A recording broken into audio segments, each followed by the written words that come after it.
Espace TV, le 22h.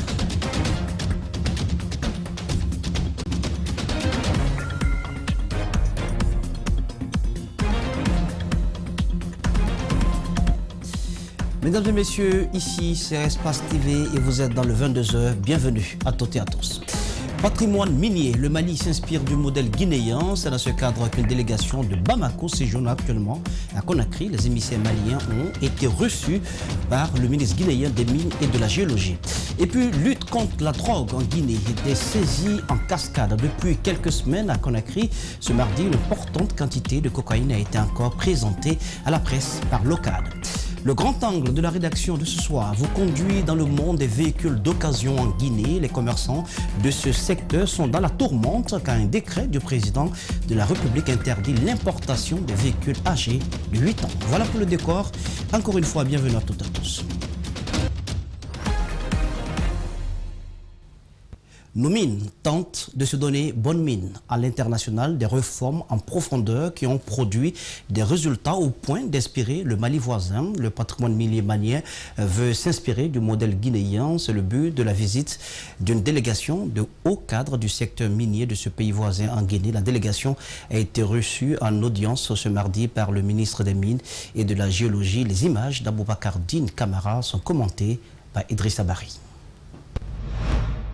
Cette visite d'études de la délégation malienne s'inscrit dans le cadre des échanges que les différents pays de la sous-région entretiennent. Il s'agit d'un partage d'expériences dans la gestion des dossiers miniers. L'objectif est de pouvoir développer de façon harmonieuse les projets miniers.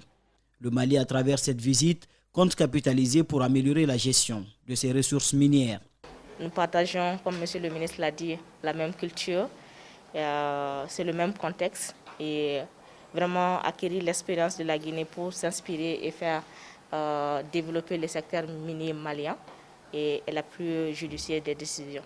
Aujourd'hui, nous sommes là dans le cadre de regarder comment la Guinée a mis en place la SOGIPAMI, la Société de gestion du patrimoine minier guinéen, et pour essayer de créer une même société au Mali. Depuis 2010, la Guinée, dans les différentes réformes engagées, a connu des progrès considérables avec la mise en place de plusieurs structures dans la gestion des mines.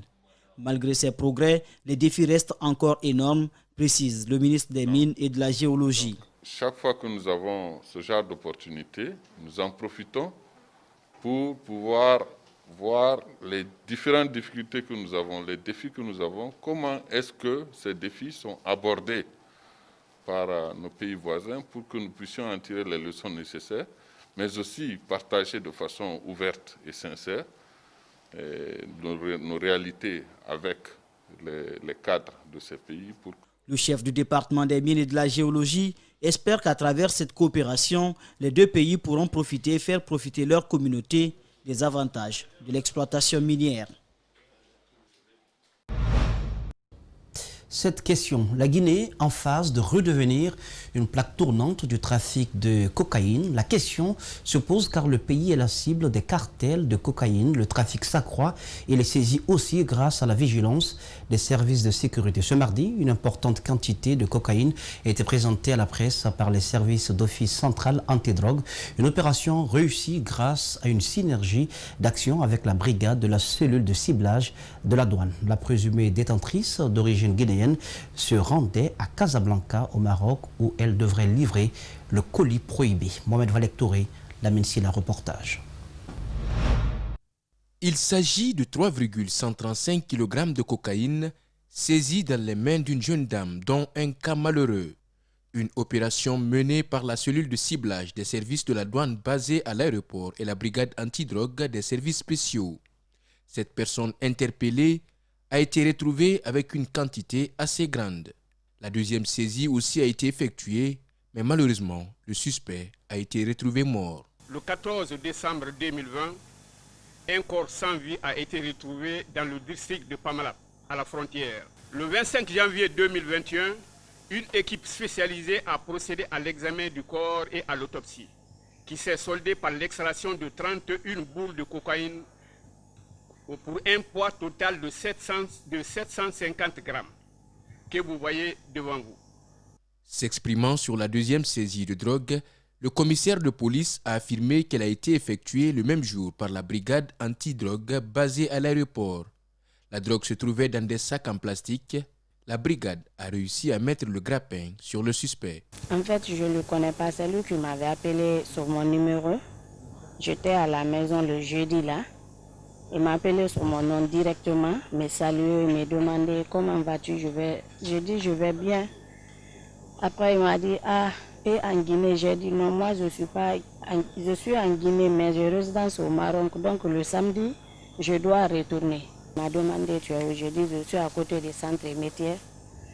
Il dit ok, on va croiser au Carrefour. C'est là-bas qu'il m'a donné cette colis là. C'était dans un collant Pampers. Gros coup des autorités qui se félicitent de la manière dont l'opération a été menée. La drogue était dissimulée à travers les pampers sur son corps. En guise de conseil, nous, la direction de l'Office central antidrogue, conseille ses citoyens que cette activité de transport de drogue est risquante.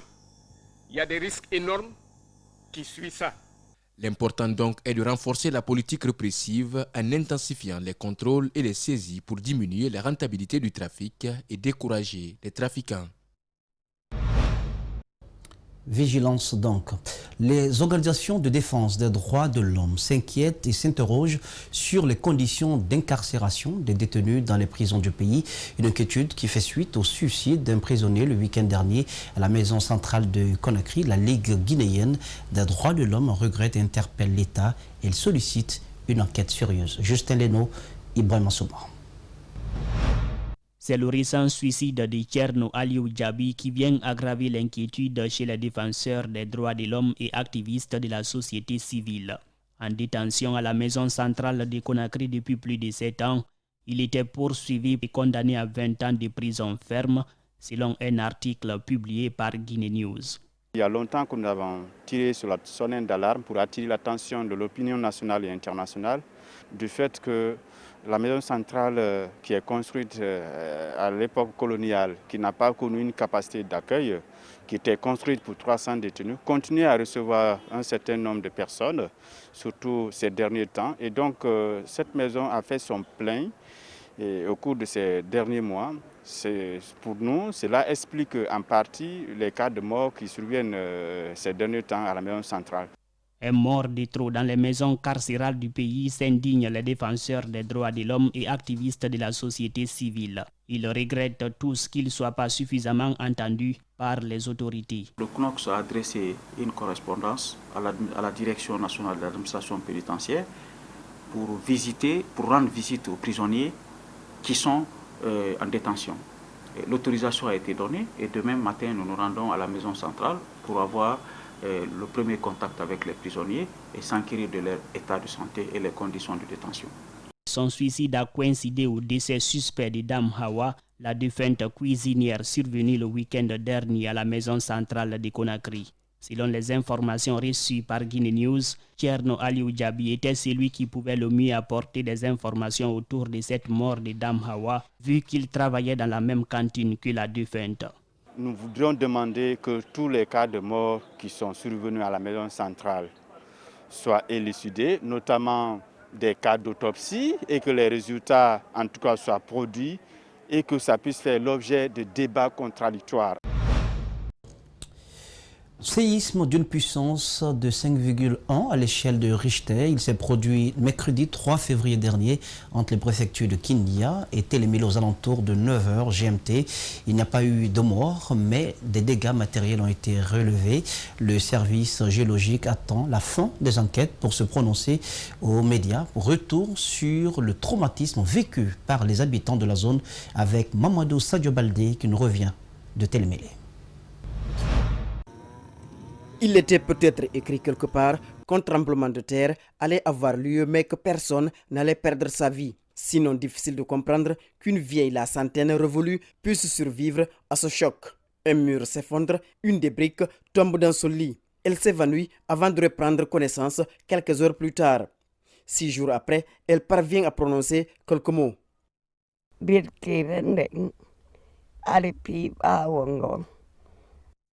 Son fils Belaba est désormais le seul homme du petit hameau. Le reste des familles, déjà déplacées à cause de la construction du barrage de Swapiti, vit une vie anormale. Bon, notre vie est en danger en un mot. Parce que ici, on n'a pas de l'eau à boire. Modi Abdoulaye, du haut de ses 82 ans, comme tous les habitants des villages environnants, a vécu des moments terrifiants. Il tente de s'expliquer. D'ici TN, Sougekuru, au-dessus de la montagne Simbala et consort, vraiment celle-ci passe toute la nuit dehors. Il invite le gouvernement à faire la lumière afin d'aider les sinistrés à prendre la bonne décision. Car jusqu'à présent, certains n'arrivent pas à se remettre. Ça a effrayé tout le monde. Je vous dis que jusqu'à présent, quelques jeunes ne sont pas maîtres d'eux-mêmes. Ils ont perdu leur esprit consciencieusement. Pendant les journées, les arbres servent d'abri aux populations. Et le soir, elles dorment à la belle étoile, car jusqu'à présent, des petits bruits se font entendre de façon périodique. Ça nous crée la confusion. On ne souhaiterait pas quitter chez nous, mais on ne souhaite pas aussi mourir comme ça, parce que toutes nos maisons sont fissurées. Joint au téléphone, le service géologique dit envoyer des spécialistes sur le terrain avant de se prononcer. Dr Awada avait juste expliqué que le tremblement est à une puissance de 5,1. Même s'il n'y a pas de pertes en vie humaine, les dégâts matériels sont à noter. Voilà, Mamadou Sadio Baldi. La fréquence de la radio espace a-t-elle été brouillée intentionnellement à Conakry et périphérie? Vous l'avez certainement remarqué depuis quelques jours. La direction de Adafo et ses auditeurs se posent des questions et s'indignent pour la direction générale du groupe Adafo Média. Ce n'est pas un problème technique interne. Le fondateur, Lamine Guirassi, dit avoir saisi l'autorité de régulation des postes et télécommunications sur la question et l'autorité déclare qu'il s'agit d'une radio sierra-léonaise qui interfère sur la fréquence de espace, donc émettant sur les mêmes ondes. Elle dit avoir adressé un courrier aux autorités de ce pays afin de trouver une solution à ce problème. Mamadou Bouleri Diallo, Yacouba Traoré vous en disent davantage. Dans ce problème d'interférence, Radio Espace n'est pas la seule victime. Les auditeurs prennent un sérieux coup, une perturbation radiophonique qui dérange le confort d'écoute de cet auditeur. Depuis un bon moment, moi, c'est déjà quelque chose qui me fait très mal à l'oreille. Parce que quand tu as envie de suivre quelque chose sur l'espace et que ton nuit entend autre chose, là, le cerveau n'est plus concentré. L'esprit n'est plus concentré sur ce que tu es en train de suivre. Mais plutôt, tu es perturbé dans ton écoute. Donc, c'est quelque chose qui fait un peu mal aux auditeurs. Tout le monde s'en plaint. Le mieux, c'est de corriger ça dans l'immédiat. Parce que vous savez, nous consommons espace comme nous consommons la bouillie le matin. Cet autre n'avait pas constaté le brouillage jusqu'à ce mardi. Il souhaite que le problème soit réglé au plus vite. Pour moi, ça ne devrait pas arriver parce que franchement, c'est une fréquence très propre, très audible. Donc ça ne devrait pas arriver. Et pourquoi c'est arrivé, je ne sais pas. J'espère qu'on va trouver une solution et y remédier très rapidement. Je l'espère vivement. La direction générale du groupe Adafo Média a saisi l'ARPT sur la question. L'autorité de régulation des postes et télécommunications déclare qu'il s'agit d'une interférence provoquée par la forte émission d'une radio sierra-léonaise. Lamine Guirassi n'est pas convaincu de cet argument. S'il y a des situations comme ça qui se passent, on doit avoir des explications claires.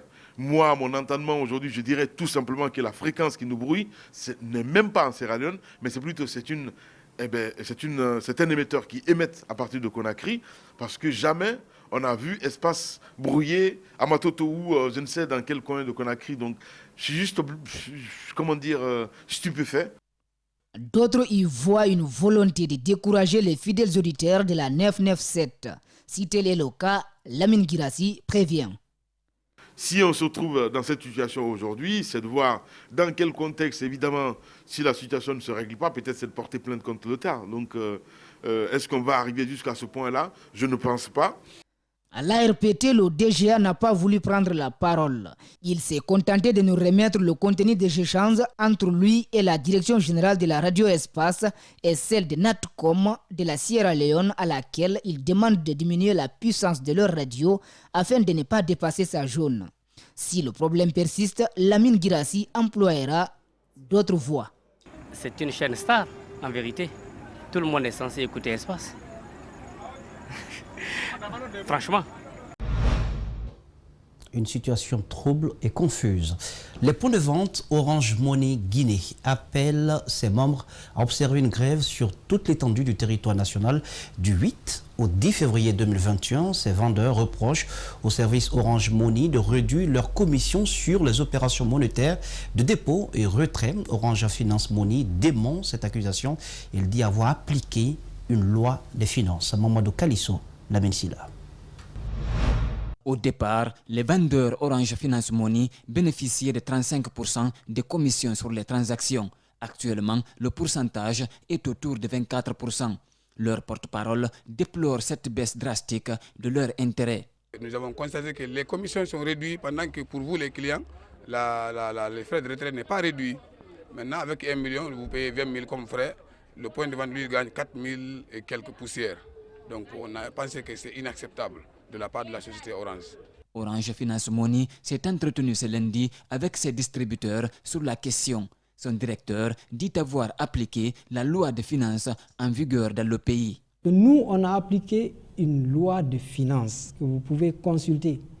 La loi de finances dit tous les partenaires que vous avez qui n'ont pas une clé TVA, vous devez précompter 5% et vous me le donnez. Quand on l'a appliqué, ils ont dit qu'on a baissé.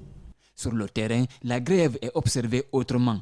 Si certains ne se reconnaissent pas du mouvement et continuent leurs activités, d'autres par contre disent être en grève officiellement, mais travaillent officieusement. La dernière catégorie suit le mot d'ordre. Depuis le matin, on est en train d'observer. Quand quelqu'un vient, il veut faire un retrait de mobile money, là on fait. Mais avec Orange Money, non. 3 jours sans dépôt ni retrait, si le mouvement réussit, la société risque de perdre gros. Les vendeurs espèrent ainsi faire plier les dirigeants d'Orange Money. Une journée sans travail sur Orange Money, c'est beaucoup de milliards qui vont perdre. Je pense qu'avec les 3 jours là, si vraiment les gens arrivent à accepter d'observer les 3 jours de grève, je pense que vraiment Orange même, ils vont accepter de négocier avec nous. La perturbation des transactions affecte plus d'un. Ces clients d'Orange Money interpellent. Le travailleur de Orange Money ne gagne pas d'intérêt. Donc à propos de ça, Orange n'a qu'à chercher une solution pour améliorer leurs conditions de travail pour que ceux-ci aussi vont gagner un peu. Cette grève pourra-t-elle prospérer? L'on est tenté de douter, vu le suivi à rang dispersé. Dans le cadre de la consolidation de la paix dans notre pays, l'Union de la communauté d'Ouassolo a organisé une cérémonie de lecture du Saint-Coran. C'était dimanche 7 février à Matoto. Cette cérémonie s'est déroulée en présence du directeur général des douanes, fils de la localité et des sages de Ouassolo, Diene Bemba Koulibaly, Mohamed Aluseni Kamara. Cette cérémonie de lecture du Saint-Coran est l'initiative de l'Union de la communauté de Ouassolo pour créer l'union, l'entente entre les fils de Ouassolo et promouvoir la paix dans notre pays. Le président de la jeunesse a mis l'occasion à profit pour mettre un accent particulier sur le 4e forum qui aura lieu les semaines à venir à Mangana, une manière de renforcer les liens d'amitié et de fraternité entre la communauté de Ouassolo vivant en Guinée et celle de la diaspora. La jeunesse a décidé, après cette cérémonie de lecture, pour notre cohésion, il y a des activités qui seront préparées à l'avenir à faire pour toujours consolider notre union et notre fraternité. Premièrement, c'est le forum qui est en cours de préparation. Après le forum, il y aura beaucoup d'activités qui vont faire sortir notre culture.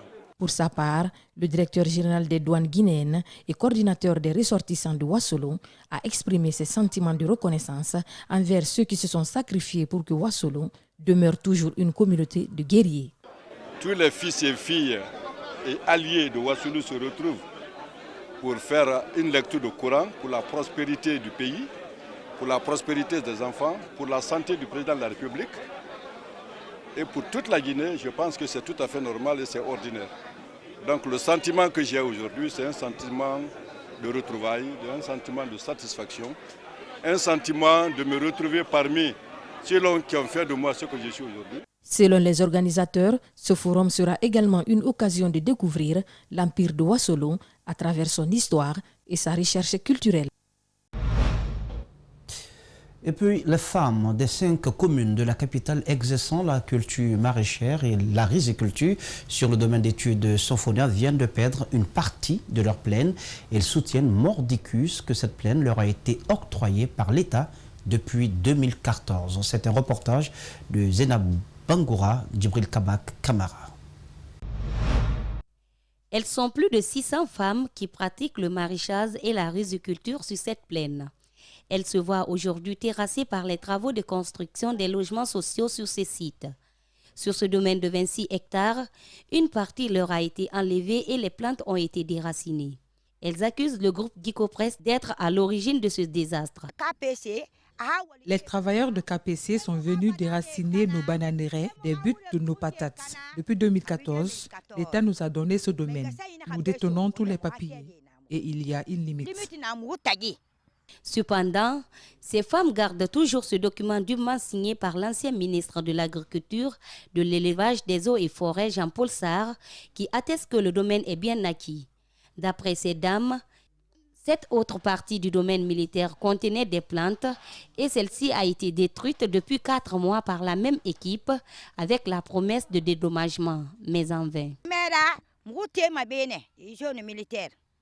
Pendant la saison pluvieuse, c'est à la zone militaire on travaillait. C'est la même machine qui avait détruit les plantes qui étaient là. Lorsqu'ils étaient venus, ils nous ont demandé de faire le recensement pour le dédommagement. Depuis, on n'a rien reçu et c'est la date d'octobre 2020.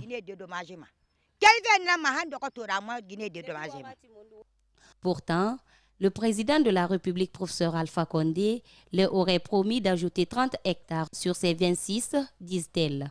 Aujourd'hui, elles ne réclament qu'une seule chose, le remboursement de tous les arbres déracinés.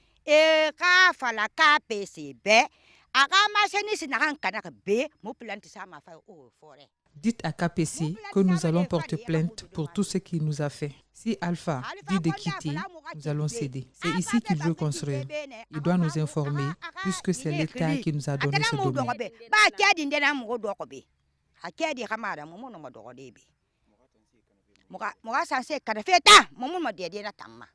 Joint au téléphone, le chargé de communication du groupe Gicopress nous confie que Gicopress n'est qu'un simple exécutant et que c'est l'agence guinéenne pour le financement du logement qui est responsable du projet. Après plusieurs tentatives pour recouper, celle-ci reste silencieuse. Voilà, Zenab Bangoura, Djibril Kabak Kamara. Puisque l'on parle de femmes, elle a été l'une des femmes guinéennes à participer à la lutte de libération du joug colonial. Elle, c'est Mbalia Camara. Enceinte, elle aurait été éventrée d'un coup de sabre par David Silla, un chef de canton à l'époque. Le Parti démocratique de Guinée, PDG, et du Rassemblement démocratique, RDA, ne veut pas passer sous silence cette partie de l'histoire de notre pays qui s'est déroulée un mois de février. Tenez-vous bien, c'est pourquoi les cadres de ce parti lui ont rendu un hommage ce mardi à Conakry. Djibril Ba, Mohamed Al-Hussein Kamara. Le Parti démocratique de Guinée revisite le passé de Mbalia Camara. Issue d'une famille paysanne, elle milite très vite au sein du Rassemblement démocratique africain de Sékou Touré qui lutte contre la colonisation française. La femme exerçait des fonctions exécutives au sein de la sous-section RDA dans la ville de Tondon à 180 km de Conakry. Contre l'injustice que constituait le trucage d'élections législatives, les membres du RDA à Tondon avaient constitué une sorte de système de gouvernance parallèle à celle des chefs de canton considérés comme des cipeaux du pouvoir colonial. Pour résister au pouvoir de ces derniers, les membres du RDA ont décidé de payer leurs impôts directement au commandant de cercle. La suite, un accrochage entre le chef de canton et la population. Mbalia Camara, en état de famille presque à terme, s'en aperçut et tenta de lui barrer le chemin en appelant ses camarades à la rescousse. Rattrapé et coincé, David donna des coups de sabre à toutes celles qui lui barraient le chemin. Mbalia reçut à son tour de violents coups de sabre au ventre. Mbalia succombe à ses blessures. Depuis, elle est considérée comme une martyre de l'indépendance guinéenne. Le PDG est dans sa tradition et le devoir de rendre hommage à nos illustres dévanciers qui se sont sacrifiés, qui ont abandonné tout pour la liberté de ce pays-là. Je crois que c'est le minimum qu'on puisse faire pour eux. Loin d'affaiblir l'ardeur des combattants pour la liberté, cette mort tragique allait servir de catalyseur à leur révolte qui allait culminer à l'indépendance du pays 3 ans plus tard, la première d'Afrique de l'Ouest francophone. Suite à l'assassinat de Mbalia Camara, l'ancien chef de canton, David Silla, fut jugé, condamné et emprisonné à Conakry. À sa libération, il écrit au président Sékou Touré pour lui demander de le laisser retourner à Tondon. Le président envoya le fédéral de Dubreka à Tondon pour demander de recevoir leur ancien chef de canton, David Silla. 25 personnes demandèrent la parole, dont le résumé fut le suivant. Le président et son parti PDGRDA ne veulent plus de nous. L'histoire de Mbalia Camara, comme de nombreuses combattantes pour la cause féminine, est mise aux oubliettes. Le parti de Sékou Touré s'est fait le devoir de ne pas les oublier. Il pense aux femmes, notamment Jeanne-Martin Cissé et Adiama Fouri Bangoa. La Fondation des écoles Atlas a reçu une délégation de l'Institut français ce mardi à son établissement. Cette visite s'inscrit dans le cadre du partenariat qui lie les deux institutions. Il a été question d'échanger avec les responsables de l'école et présenter l'Institut aux élèves en classe de 12e et de terminale. Compte rendu, Fatmata Bintabari, El Haj Alioba. Les Atlas, une école de référence en Guinée. Partenaire de l'Institut français il y a de cela plusieurs années, ces responsables prévoient d'offrir une opportunité à leurs élèves qui se démarquent dans les différents examens à aller étudier en France. Il était question de planifier notre future intervention, à aider les étudiants guinéens à partir étudier en France grâce à l'Institut français. On leur donne les clés, les outils pour partir étudier en France. Cette visite s'est tenue dans le cadre du renforcement du partenariat qui existe entre l'établissement et l'Institut. Fier de son exploit, son directeur général rêve gros. Chaque année, les concours organisés, aussi bien pour le DELF que pour la DAL, les élèves participent. Et ils sont admis avec de très fortes notes. Donc ça donne une bonne impression à l'Institut. C'est pourquoi je prévois d'aller plus loin que ça. C'est pourquoi j'ai demandé à ce que l'ambassade s'implique cette fois-ci. Et c'est le but de la présidente de la délégation française. C'est pour venir expliquer à nos futurs candidats au bac les opportunités que l'Institut est prêt à les offrir pour continuer leurs études universitaires en France. Meilleure de sa classe, cette élève est heureuse d'apprendre la bonne nouvelle. Aujourd'hui, nous avons presté devant le public et précisément devant l'ambassadrice de la France. Et on espère étudier dans de grandes écoles françaises plus tard et nous sommes vraiment contents de sa venue dans notre école. Ce projet réjouit également les parents d'élèves.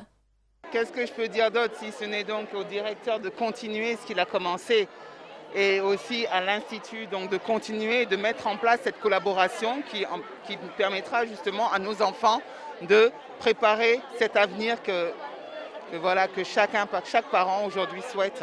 Après les échanges, la délégation a été accueillie par les élèves qui lui ont offert un tableau d'art en guise de remerciement.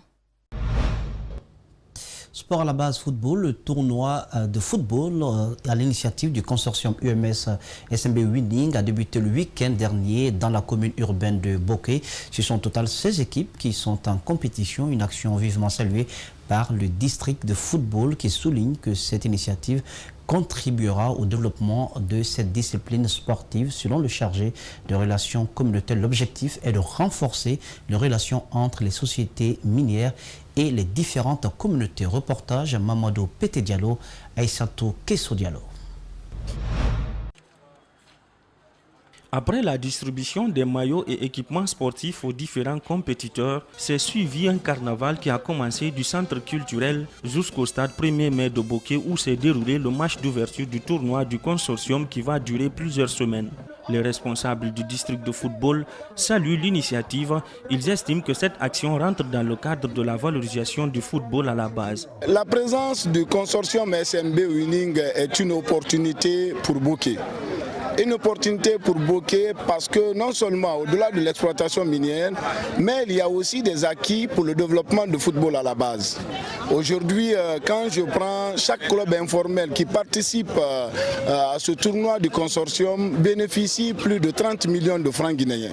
C'est une compétition qui regroupe en son sein des équipes de la commune urbaine ainsi que celles des 5 CRD de la préfecture qui se trouvent aussi impactées par l'exploitation minière. Selon le chargé des relations communautaires du consortium, L'objectif, c'est de renforcer davantage les liens d'amitié et de fraternité entre les sociétés et les différentes communautés. L'objectif, c'est créer l'harmonie, l'ambiance, l'amitié, la fraternité entre les quartiers riverains, les villages riverains et le centre-ville. Ce que nous souhaiterons, c'est de commencer le tournoi avec le fair play et achever dans le même fair play, sans incident, sans blessure. Quelle que soit la minorité de l'incident, nous ne le voulons pas. Au terme d'une rencontre qui s'est soldée par un match nul, les deux entraîneurs comptent travailler pour améliorer leur fond de jeu afin d'espérer gagner leur prochaine rencontre. C'est un manque de travail, je veux dire. Parce que toute chose, le football, il n'y a pas de machin. Quand tu travailles, c'est que tu sèmes, c'est ça que tu vas récolter.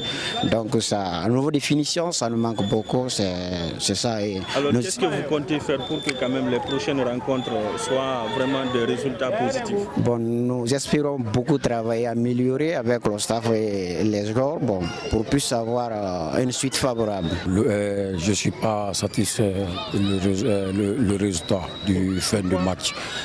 J'ai préparé mon équipe pour gagner le match et j'ai fait le match nul. Seulement, au niveau de l'attaque de mon club, ça n'a pas pu aller. Il faut dire que depuis 2017, le consortium organise cette compétition qui est en sa 4e édition, une façon pour lui d'aider les jeunes à s'émanciper. Les importateurs des véhicules d'occasion sont dans la tourmente. L'avenir de leur profession et plusieurs emplois sont en jeu. À partir du 1er mars prochain, aucun navire ne devra transporter vers Conakry des véhicules vieux de 8 ans. Cette mesure fait suite au décret pris par le président de la République au mois de décembre 2020. Les importateurs de véhicules n'apprécient pas cette interdiction et disent toutes leurs difficultés à se conformer à cette nouvelle donne. Malik Sangiana Kamara, Abdoulaye Kamara nous signe l'angle de la rédaction dans cette rubrique.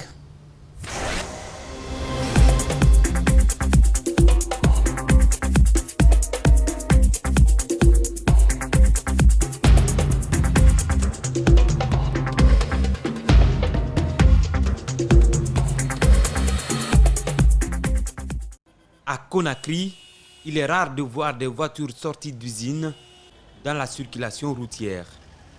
La capitale, comme le reste du pays, est fournie de véhicules importés de l'Europe appelés Bruxelles ou France au revoir.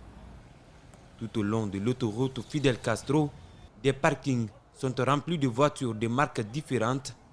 Leur âge varie généralement entre 10 et 30 ans. Actuellement, nous importons des véhicules de 98 jusqu'à 2021, très généralement. Des embouteillages, la pollution de l'environnement, ces véhicules Bruxelles seraient d'une part à la base de ces fléaux, d'après les spécialistes. Pour réglementer ces secteurs, le président Alpha Condé a pris un décret le 31 décembre 2020 interdisant l'importation des véhicules âgés de plus de 8 ans. Cette décision est mal accueillie par des importateurs et vendeurs de véhicules. Un véhicule peut être âgé de 20 ans, mais en bon état. Un véhicule peut être âgé de moins de 5 ans, mais de mauvais état, parce que le système de traînage n'est pas bon, les plaquettes ne sont pas bonnes et les carrosseries ne sont pas bonnes. Ce sont des questions que le système de contrôle peut nous permettre de déterminer. C'est un problème parce qu'il ne faut pas voir les effets, il faut voir les causes. Aujourd'hui, on est en train de parler des véhicules. C'est l'envahissement des véhicules. Mais qu'est-ce qui fait cela? C'est parce que l'importation n'est pas ordonnée. Il n'est pas ordonné. N'importe qui peut importer en Guinée. Les importateurs de véhicules Bruxelles ont-ils été avisés avant la prise du décret du président de la République? Non. D'après ces commerçants, ils ont été informés par les compagnies maritimes qui ont l'habitude de transporter leurs marchandises. Le gouvernement est là à prendre tous les jours les décisions. Ils prennent les décisions à leur niveau juste, sans aucun contact. Les conséquences de l'interdiction des véhicules vieux de 8 ans en Guinée, sans aucune mesure d'accompagnement de la part du gouvernement, pourraient être graves, prévient les importateurs. Il ne faut pas que les gens résument la Guinée sur Conakry, mais essayer de regarder un peu les véhicules de transport qui relient s'il faut dire, les villes, les villages, les marchés hebdomadaires sont assurés par ces véhicules que nous importons, tels que les Renault 21, les Ford Transit, sont tous des véhicules qui assurent le marché hebdomadaire de l'intérieur du pays. Et l'État a envoyé quoi à la place de ces véhicules-là si on interdisait ces véhicules. S'ils continuent à nous coincer, ces importateurs-là ont d'autres options. Ils peuvent lever leurs fonds, aller dans d'autres secteurs, continuer leur commerce, leurs affaires, mais nous savons que le niveau de vie de la Guinée n'a pas atteint ce niveau. Il y a des États qui ont tenté. Je vous rappelle, la Mauritanie en a fait, mais ils sont revenus sur leurs décisions.